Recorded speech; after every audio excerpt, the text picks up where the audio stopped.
Hello, and welcome to the Mystic Chat episode 12. And today we are going to talk about the devil in witchcraft and talk about folklore and mythology and things that we know and our experiences and stuff like that. Some of the things you may agree with us, or you may say, I didn't know that. And other things you may be like, oh, I don't like that. And that's awesome. That's why we're a panel, and we will agree on a whole bunch of stuff, and we will disagree on a whole bunch of stuff. So enjoy the discussion. One of the things that I want to start off in saying is in the traditional witchcraft that I was trained in, and you'll hear me say that a lot. The witchcraft I was trained in, because like anything, there's all types of different branches and blah blah blah blah blah. So we do believe in like a deity who's kind of like the horned one. It isn't her, and it isn't Kernunos. It's more of a very primal earth deity who I see him with horns and things like that, but not always, because of God's change. And sometimes we refer to him as the devil. And when we in my circle, when we do that, it's not saying I worship Satan. It's saying I honor this primal chthonic deity of creation of the earth, of the forest, of animals, so forth, and things like that. I remember I'm asking my teachers, because a lot in the old books would call him the devil. I was like, I don't understand that, and it was explained to me that in the 16th, 17th, 18th centuries, they didn't have a word for, or the horned one, the witch father, or the old one. It was a very a common practice to refer as the horned deity as he's the devil. So the witches at that time were like, oh, okay, so he's the devil, so I honor the devil. And so it's interesting how terminology, what it means, and what basically what it means to each of us, each person, and how we honor those energies. Let's see. So Amy, what's your take on that, especially since you come from a perspective of the fairy woman and things like that? Well, thank you. I run a YouTube channel. It's called Fairy Fortunes, for those of you who don't know, and I focus primarily on fairy folklore, fairy magic, and using magic in creative and inspirational ways. And what the research that I've done in the realm of folklore is that fairy creatures were often labeled as demons and devils. And partly, I think that could be related is that when Christianity was trying to rise in power, for lack of a better term, they did label older religions and older practices as demonic. And so some of these creatures got labeled as such. And if you think of the stories of the Bible and the mythology that surrounds the character of Lucifer, who they said became the devil, if you will. Lucifer was not, he actually is not in the Christian Bible. He may be in Judeo text, but he is not in the Christian Bible. And so there is no Christian description of what he looks like. But isn't he in the book of Job? He's barely mentioned, and actually the name, he's mentioned as Satan, But there is scholarly speculation that Satan is a misprint of an older Greek word for Satan, which meant antagonist. So it might actually not be an actual figure. It might have been just a random reference to somebody that was playing devil's advocate, if you will. So that is some scholarly background on that. But he is not in there. There is a snake in the Bible, and it is a snake. It is not mentioned as Lucifer at that time. There are demonic creatures mentioned in Revelations, but actually they are not specifically named as Lucifer or the devil. But anyway, Lucifer's the devil that we have, the mythology that surrounds this being in our modern age, has taken on, usually he has cloven feet and he has horns on his heads, and sometimes he has great big bat wings and all of these things. These are actually characters from folklore that, for example, the puka from Irish folklore has some of these characteristics. Fauns and satyrs from Greek mythology have these similar characteristics.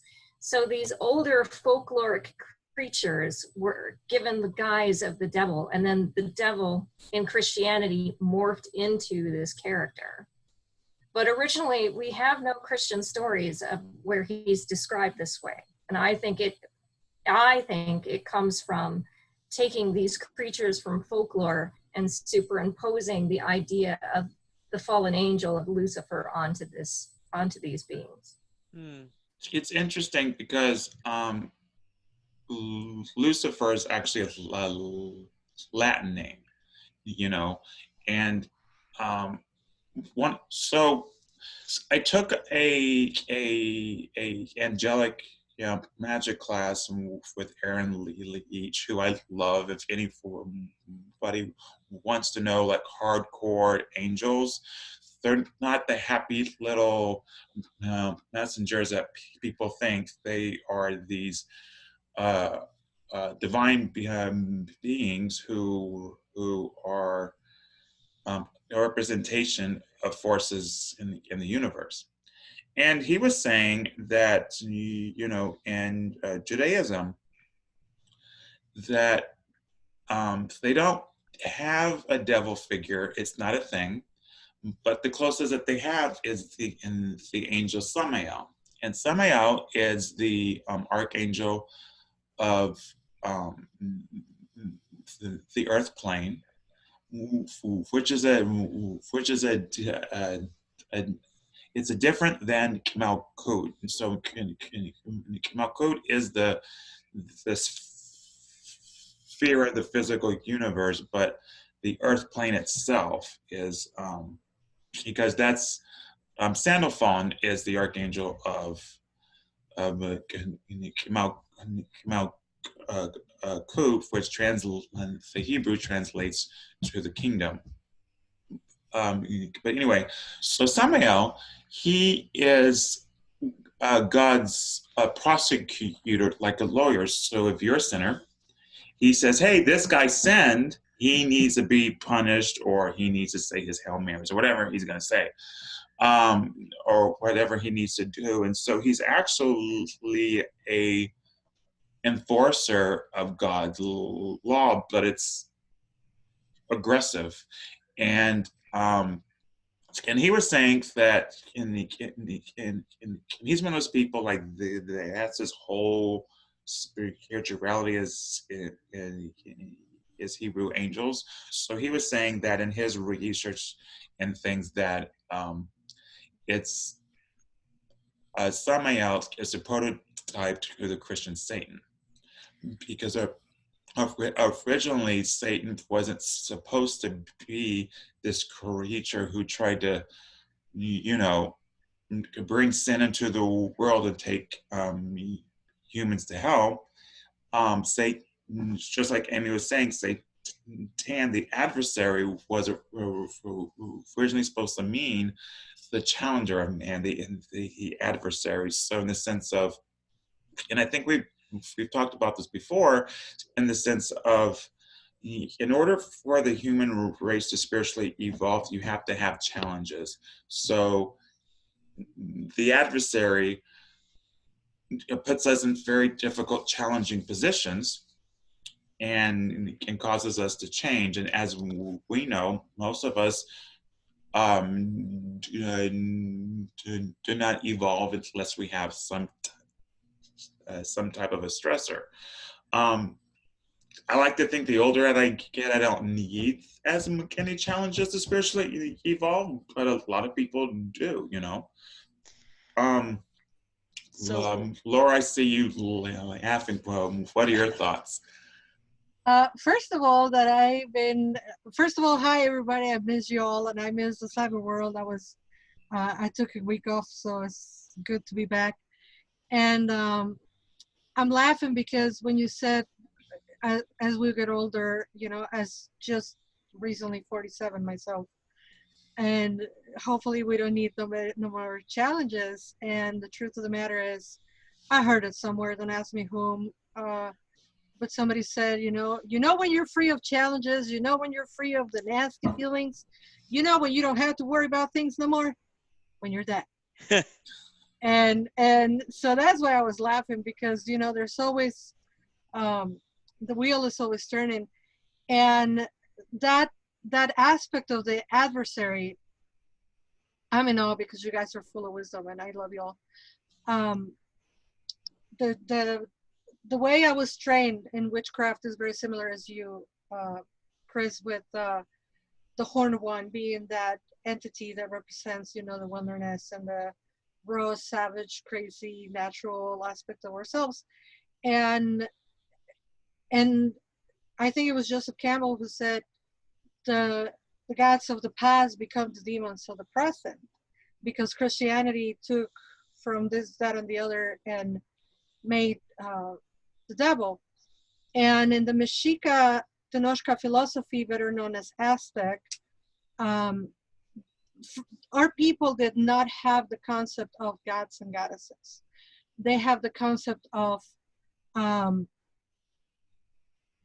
forces of nature and forces to reckon with that are just that, forces of nature. And their philosophy and their thought process were so advanced that they have this 4-part entity that is called Tezcatlipoca. I'm not going to ask you all to repeat that. Tezcatlipoca roughly translate to the obsidian mirror that has smoke around it, or the smoky mirror. And as we all know, obsidian mirrors were brought to from the Americans to the world to be part of witchcraft and magic, because our people used to use the mirrors as a metaphor of looking into the darkness of our soul. And so there are 4 concepts of the Tezcatlipoca, one related to the day, one related to the night, one related to the time, and etc., and one related to the mysteries of our inner thoughts and our inner feelings. And our people used to say, is that part of you that controls you? Is that part of you that make you trip when you don't know how to go or where to go? Is that part of you that comes from the darkness and possess you? And of course, the colonizers immediately thought, oh, that's the devil. But what Tezcatlipoca really represents, if we translate that into modern Jungian concepts and archetypes and all of that, is the shadow. Is your shadow. Is that shadow that makes you say or act weird, or say something offensive, or ha ha ha, I didn't mean it, but no, yeah, you mean it, because it's part of your shadow and it came out. And within that aspect of Tezcatlipoca, there is something that is called the Necoyaut. And the Necoyaut is roughly translated as, I am my own adversary. So when you were talking, when you and Amy were talking about the adversary or the antagonist, I was like, oh my God, it's just these are universal concepts that unfortunately Christianity slapped the label of the devil and then that's it. But the Necoyaut and the Tezcatlipoca and the depth of the studies are related to knowing thyself, knowing what makes you tick, and bringing that light of the Lucifer, bringing that light of the light bearer, bringing that light to that obsidian mirror and see what's in there. And it's basically shadow work. Yeah. You know, but it's being slapped as, oh, this is the devil. And sometimes I really feel for the colonizers, because when they came to Mexico and they saw these beautiful statues everywhere, and most of them are about rebirth and regeneration and the cycles of life and skulls and snakes and all of that, you know, they must have been terrified. And of course, you know, they're going to see the devil everywhere because that's where the mind frame was. You know, I think you bring up an interesting point for some people, some religions, they see the devil everywhere, you know, and it's almost like, you know, those people who are always in that place of everything happens to me, I have bad luck, everything happens to me, and then bad things happen to them because I don't want to say they bring it on themselves. I don't want to like pass blame, but I do want to say um, when you have uh, when you have that thought process, you lower your vibration, and so things that vibrate lower are attracted to you, and vice versa. So you know, it's almost like people create their own, I want to say hell, but they create their own challenges and things. So yeah. Is precisely the repression, the id, the ego, and the superego, and that repression and that control and that trying to have everything, you know, under control. And then when the shadow comes out, oh my God, the devil made me do it. And let me remind me, can I swear here? That's why I love it here, because I can swear here. Sure. Fuck it. No, it's not the devil, it's you. You wanted to do it that. Yeah. So I think in witchcraft, or at least the way I practice my witchcraft, I love that I can do away with that fear of the devil made me do it. Because for me, being a witch, and I know not everybody here identifies as one, but for me, being a witch is the best gift is accountability. Uh-huh. We take responsibility of everything that we do, for good or bad. And then shit happens. I mean, things happen, and they happen to you, and it's not something that you call upon yourself. So that very love and light concept of everything happens for a reason does not apply to everything. Yeah. But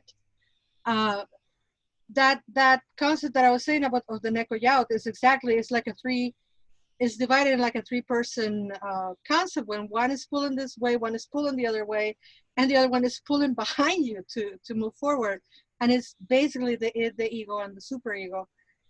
And I feel seriously, and I say this very, very sincerely, I feel bad for people that see the devil everywhere, because that must be really scary.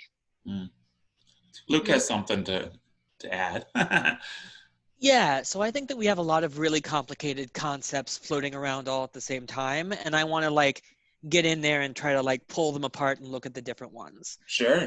Because I think that part of what we have that we're talking about is sort of Christocentrism, right? Mhm. Monotheism as a main idea, right? Because as Christianity works, you have to, in order to be Christian, you have to understand that all good things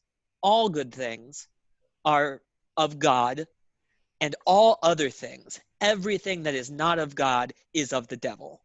And that is, like you said, Ruby, that's a fairly late addition to the Christian, like, pantheon. Yeah, and we have to remember that things like the flood and the plagues, those were not from the devil. Those actually were from God. So right. it And all like, came. good and bad came from God. But go ahead. Sorry, I didn't mean to interrupt. Right. And I think that there's a useful difference between like bad unpleasant and like bad evil, right? And I think that at least as we have it today, a lot of Christian theology actually comes from John Milton. John Milton's the guy, right? John Milton's the guy who I wrote. feel validated now. Thank you. Go ahead. Yeah. For the people at home who are playing along, John Milton's the guy who wrote Paradise Lost. And a lot of modern understandings of like how Satan works, who he is, what the demons look like, those come into our current consciousness pretty much directly from Milton. And Milton's working with different things before him. But like a lot of the like, here's how the fall worked, here's who Lucifer is, this idea of Lucifer as a light bringer, who is sort of the bad boy of heaven, that's very much a Milton thing, right? I think another thing that's sort of we're talking about here is the history of early paganism. And I mean early as in like 1800s, right? For people who are interested in like way more information about this, I'm going to point you towards Ronald Hutton's Triumph of the Moon. And Hutton there talks about how before Gardner, right, you have these people who are super interested in paganism and are specifically really interested in the figure of Pan as like nature and the wild and the human impulse, right? And especially as we start talking about things like the id and the superego and some Freudian stuff, Freud is directly pulling from some of these myths that these other people are pulling from as well. And they introduced the idea of Pan in this sort of way, and Pan has a lot of the figure that you're talking about, Ruby, the cloven hooves, the horns. So that's very much sort of in the consciousness in the 17 and 1800s of like how things from the wilderness look, right? If you go back to like the 1400s and you look at pictures of the devil, you get a lot of like dragon imagery, right? Or you get a lot of like monster imagery of like mouths that are in the wrong place and like animal things. You don't get this like cloven hoof thing. Another thing that I think that we have is sort of, there's this idea so we've got this idea of like Lucifer, right? Both like sort of the mythic Lucifer, and then Lucifer as he begins to be spoken about in the church. We have this idea of the devil or Satan coming from like older Judaic texts. We have this idea of Pan happening. And then we also have, especially in America, this really cool figure that's called the folkloric devil. Yes. Right. And this is the guy who you're going to run into if you go to a crossroads at midnight and be like, hey, I want to be able to play the guitar real well. And Yeah. like, because that's why I would sell my soul. right. Because I want to play the banjo. But there's all sorts of like American folklore where that people do that, right? I And it's know. like early 1900s. And that There's been guy, songs written about it. huh? Yeah. There's Mhm. been songs written about it. Lots Oh, of, yeah, songs, stories, a couple of movies that I can point to are very much this guy. And sometimes he's the man in black. Sometimes he's Old Nick, right? You get names like that. And a lot of those deals are very fey. They're very much like, I will give you this for this talent. I will give you this for this like for this boon, right? We will enter into an agreement and both of us will get what we agreed to. Which I think I like. You run into Pan in the forest, he's probably just going to scream, and then you're going to scream, and everybody's going to scream, and that's pretty much the exchange that's going to happen, right?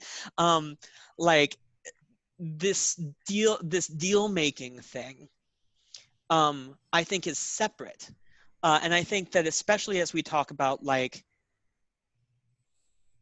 English and American tradcraft, Mhm. we're dealing with figures that kind of deal with all these different stuff, right? And that's not even taking into account like Satanism, right? Which is it's a whole nother thing. Or Luciferians, who are hard polytheists who work with Lucifer, Mhm. right? Like this is such a huge, complicated um, thing where maybe we're dealing with a bunch of different deities. Maybe we're dealing with spirits. Maybe we're dealing with one guy who's just got a lot of jobs.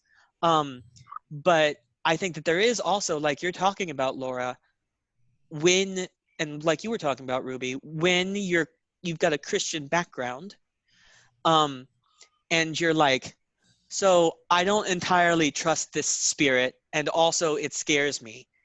Um, it can't be God, because like God isn't scary like that.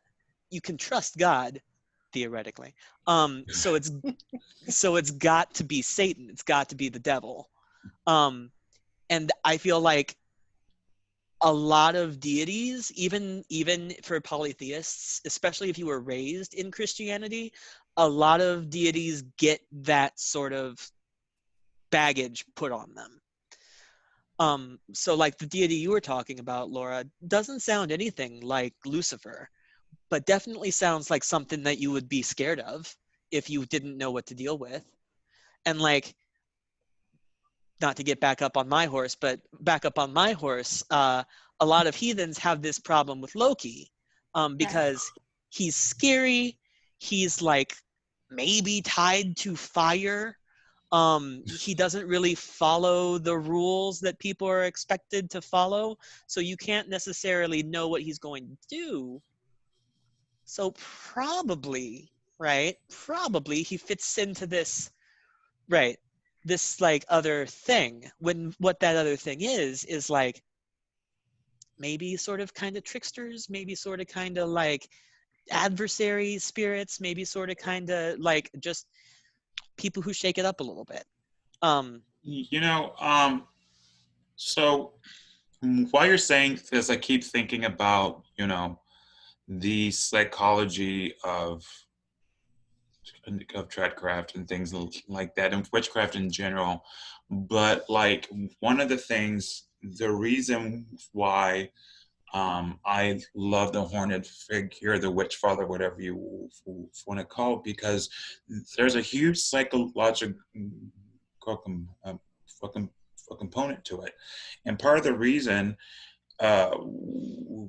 we see the devil as, or the horned one as a goat figure sometimes is it for a couple of reasons. The first reason is that, in the Bible it says, God is a shepherd and he has his flock. Well, you can't herd a goat. It's really hard. I dare you to try. Um, and so the whole point is that witches think outside of the box and we face our shadows and we do all these things that the sheep, and I don't mean sheep as in, oh, you're a sheep, you are a follower, sheep as in gentler creatures, um, we don't necessarily uh, do.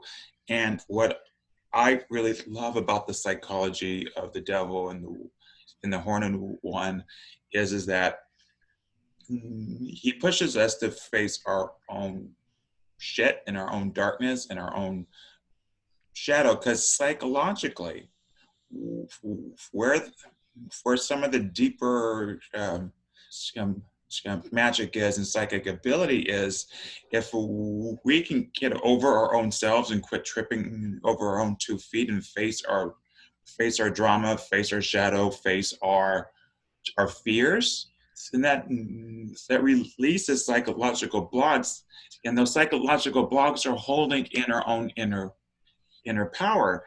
And I don't know this. I wonder, because of centuries of us, or centuries of the clerics saying, "You have no power. You're just a human." If we believe that, and we have our family and friends who are like, "Oh, being matching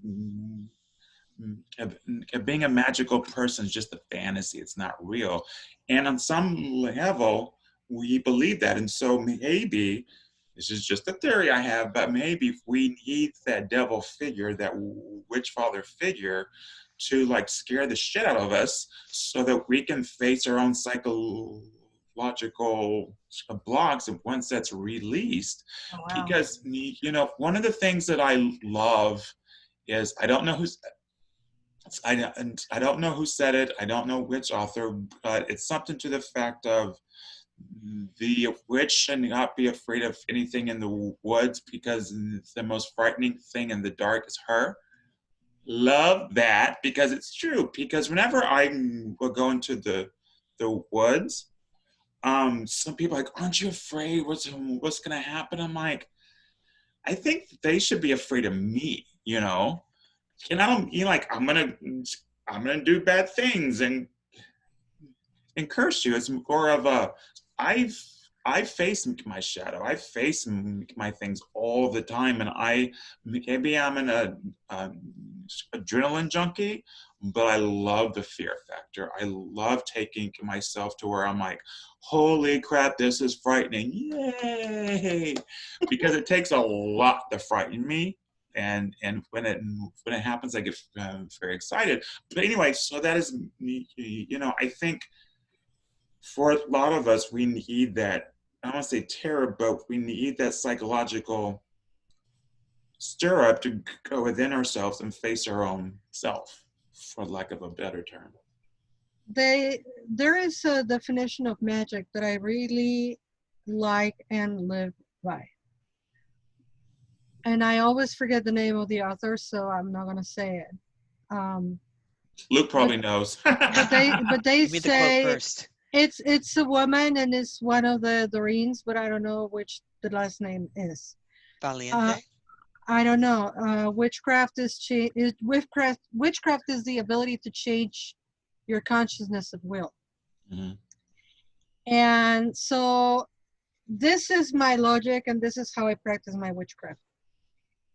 If magic is the ability to change my consciousness, when I achieve a new route of thinking, a new way of thinking, when I have done enough shadow work that I'm not gatekeeping myself and my skills and abilities and gifts, and I've done shadow work and I have removed the devil from the door, and I'm able to change my mind and the way I act accordingly, because it goes connected. What I think, what I say, what I feel, and what I do. That's when you do the best kind of magic, in my practice, in my opinion.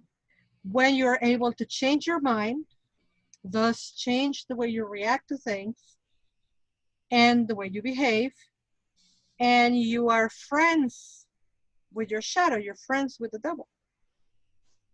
And that's why I love, and I don't know where this one falls because I listened to you, Luke, but I already forgot. But this one, the light bearer, right? But he also has the horns and the upside down pentacle or star, and then you have the people in there. The Rider-Waite-Smith Tarot's devil. And I love that the one hand is like, I'm not even touching you. Look here, there's nothing. And the other hand is a torch, is lighting the shadow. And he's perched on that thing where the people have chains, and not one body here. And the chains are so loose. And every time I see this card, I think like the devil just come to ask you who or what you sold your soul to, that you have yourself chained here when all you have to do is pull that chain and come out. And to me, that's the biggest act of magic. To get out of your way, to conquer your own devil or to make friends with your own devil, to make friends with your ego, and allow yourself to see, I made a mistake, or I used to think this way, but now I know better, so I'm going to do better and be better. And it's part of also the colonizing or de-Christianizing or practice, because we're witches, we're pagan, we're polytheists, we're pantheists, we're whatever we are. We still live in a world that is predominantly Christian. So whether we like it or not, somewhere in the back of our head, there's still this little evil, oh, the devil did it. Even for witches, I think sometimes. Mm-hmm. Well, I'm Yeah. really inspired by what you, Laura, and you too, Chris, had said about the devil is kind of, it's this idea that placing the devil as something separate from us keeps us contained. It keeps our power away from us. And once we embrace the shadow, that is when we can find that tangible, crackling Harry Potter kind of magic and really shape the world with change. And what's interesting about that is that I had a revelation about magic many years ago, and I said, it is easier to get what you want than to know what you want. Yes. Mm-hmm. Magic comes from knowing what you want, which is much harder to do than people think, because the response that I always get is, oh, I know what I want. And I'm like, do you? Because how I learned the hard way, I had done a debt reduction spell, and it backfired horrifically. It didn't take my debt away. It like gave me more and more and more and more. And I was trying to figure out what I had done wrong with the spell. And when I did the hard work that Laura and Chris are talking about going deep and getting that shadow work done, I realized that on a really bizarre level, I wanted the debt. I wanted this, because for me it was an act of punishment, and it was my badge of almost honor that I was wearing with my debt. And when I did that hard shadow work, and when I realized that, I said to myself, well, that's kind of dumb. And instantly the obstacle was removed. 4 years later, not only do I have no debt at all, I have no debt at all. I have quite a bit of money saved up as well. So not only my magic then come to fruition, it gave me even more abundance than I was originally asking for. But that's where it comes from, is this, you have to embrace the devil. You have to, you can't say, oh, this is happening to me. You have to say, how am I an active participant in this? How am I my own obstacle? How am I my own devil? And then once you embrace that darkness, you can make real magic. Because like what Chris said, when you're out in the woods at night and it's dark, the only thing that you should be afraid of is you. There is no, in the concept of what the devil is actually in, I think is Jungian archetype, if I'm not mistaken. If Christian was here, he will be hitting me on the head. But what creates the devil, or what creates this gatekeeper, is the repression of our desires. We repress our desires so much, and we gauge how we can act according to society. And the first gatekeepers are our family or friends or primal relationships. And as you said, it's harder to know what you actually want, because we live so repressed. And even if we're pagans now, we're witches, we're priestesses, we're whatever, fairy woman, whatever, still we have that repression on our life from the folks that they knew better, or we trust them that they knew better, and we build this big gatekeeper. And on that concept of the devil, I was saying the president. How do you been saying, Chris? Inmate 45. Yeah. Inmate That 000045. I Former dropped. president. I dropped the card. So he has come as the devil to the collective unconsciousness of humanity, putting light into the darkness of our society. It's not that racism, bigotry, and whatnot was non-existent. It was done behind doors. Right. And he has come because everything in this earth has a reason to exist. And that's why everything on this earth has to be respected. I would love to not respect him because he doesn't respect people that look like me.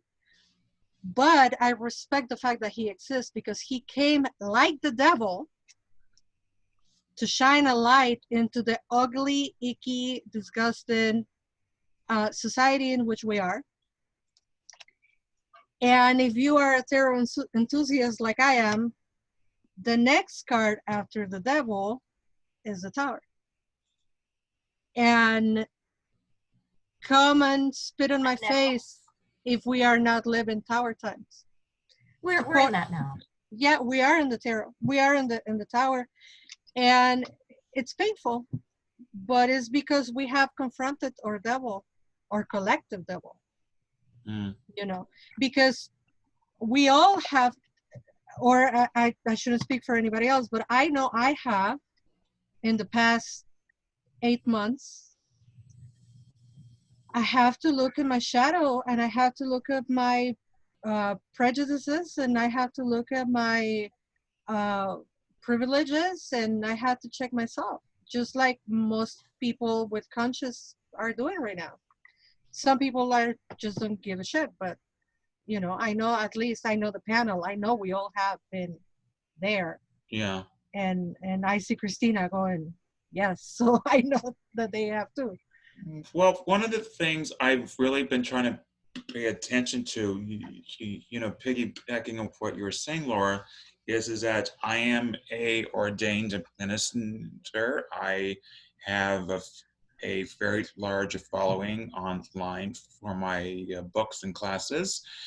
And, you know, one of the things I'm seeing online that people are talking about as leaders is we're questioning why we're doing it. Like, for example, are we doing it for ego? Are we doing it, you know, and, you know, they say sometimes people use the term big name pagans, and what does that mean? And vanity and things like that. Because, you know, one of the people who inspire me is Christopher Pinzak, in the sense of, like, I've known him for a very long time, and he and I chat here and there online and so forth. And one of the things that's always impressed me about him is that he tries to have humility. You know, he tries to be open-hearted to people, have compassion, and I try to emulate that as well. But I see, like, things like the shadow and like paganism and racism too, and all those things that, you know, there are a lot of people who become a leader or whatever, and it isn't about helping, it's about them on a pedestal or whatever. And, you know, one of the funny things I've heard about, when someone asks us, oh, what's it like to be a member of clergy? I used to respond, I wash a whole lot of dishes after potluck is what I do. Haha, that's very funny. But the point is that a minister or a spiritual leader takes out the trash like everybody else. We sweep the floors. You know, I can't tell you how many times before a ritual I've had to vacuum. I've had to clean up stains off the floor. And you do that out of, not because of any other reason, but hey, I see it, I'm going to do it, So I like that idea about the like the devil in a magical, spiritual, evolutionary context is let's shine a light, Lucifer. Let's shine a light on our shit so that we know what we're dealing with. Because I'm going to be the first to tell you, I can't tell you how many times someone brought to my attention, oh, this behavior, or when you use that tone, or you may not have realized how you sounded, but let me tell you, you know, um, those are those things we need because we can't do everything. We need help. We need those entities and those spirits to say, "Hey, you screwed up." You know, Mhm. I'm looking at Luke over here, and I just see the hamster wheel going. I see it. What's your thought, Luke? About which bit? All of it, whichever. There's so many thoughts going. I could just see them floating around you. um, well, your quote, Laura, is Dion Fortune. Um, and the Rider Waite devil, just to complicate things even more, is actually Baphomet, which is a spirit that was invented because people didn't like the Knights Templar. And they wanted to say the Knights Templar are doing something bad. So they were like, they're worshiping a fake spirit. And that's where Baphomet comes from.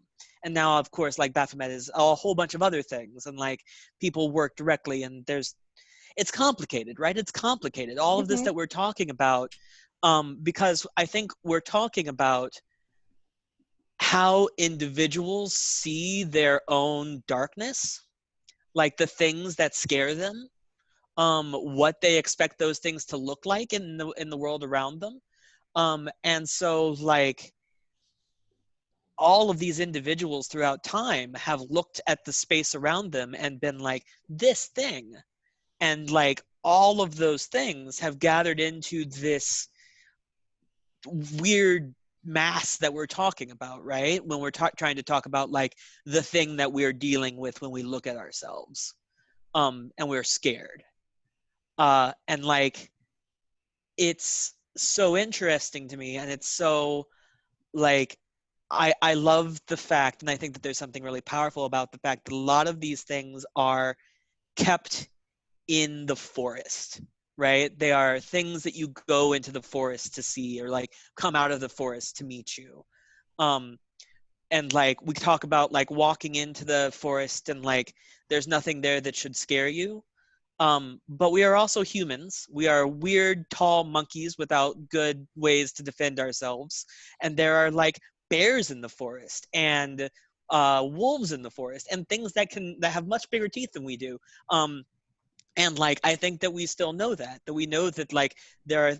I mean, Laura, you got some good teeth. I see you grinning down there. But uh, but we're like I think that we still part of our brain that is still the part that's I'm not that great with a knife and I don't have one, is still aware that the forest is scary. We don't know what's out there. We're not as in control of it as we are here.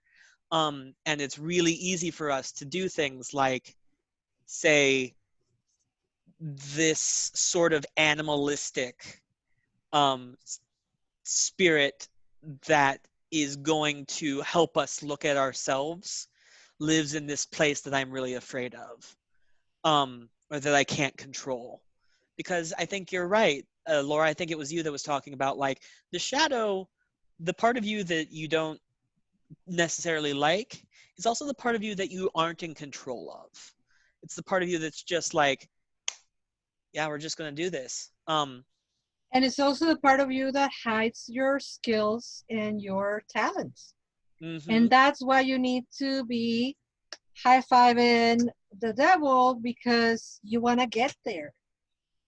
If you don't get there, there is so much repression. Mm-hmm. And then we become neurotic, and then we're no good witches. Yeah. Well, I think all witches, well, I shouldn't say all. I am a neurotic controlling witch.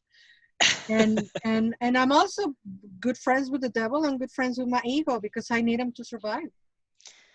And I also think that like there's like, just because I'm here apparently to make this conversation even more complicated.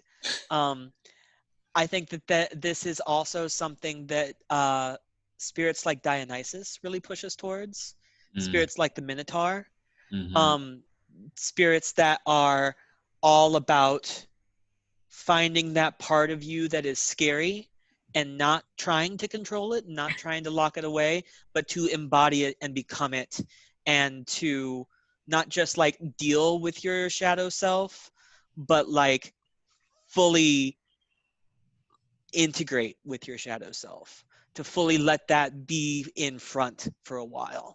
I think you hit the nail on the head when you said integrate. You know, it doesn't mean obsess, and it doesn't mean let your shadow, like, I know my shadow. It can control everything I do. It's fine. Well, that is, the devil made me do it. You know, I really like to integrate because when I hear that, that means to do it in a way that's balancing, Mm-hmm. I think. Yeah.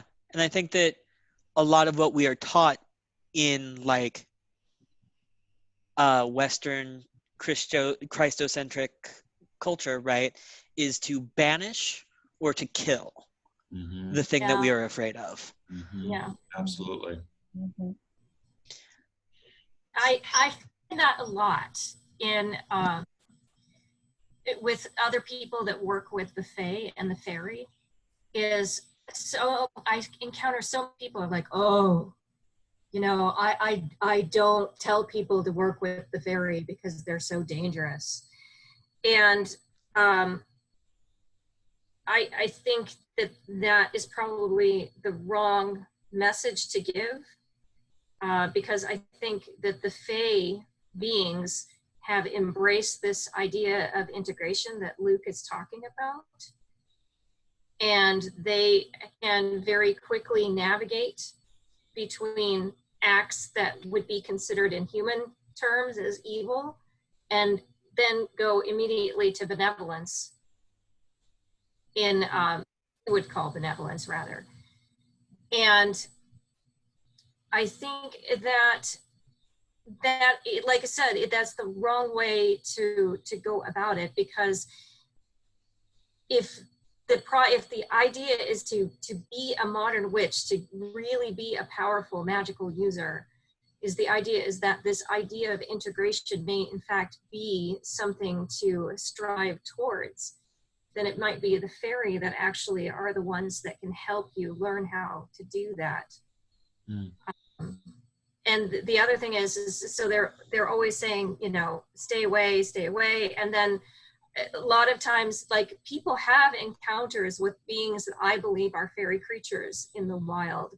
In Wisconsin, they call it the goat man. In other places, they call it the sheep squatch.